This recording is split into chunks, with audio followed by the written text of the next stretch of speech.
Hey everyone, in this video I'll show you how to download FiveM on PC. Let's get started.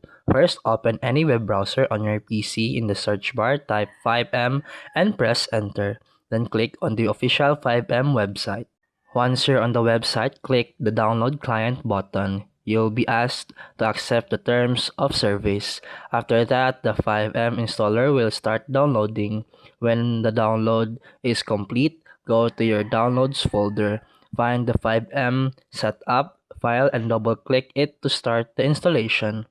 During installation, FiveM will ask you to locate your GTA 5 installation folder. Simply navigate to where the Grand Theft Auto 5 is installed and select the exe file. After selecting the correct file, FiveM will complete the installation automatically. Once done, you can launch FiveM and start playing roleplay servers. And that's it for today's video. If you found this helpful, please like and subscribe for more videos. See you in the next one.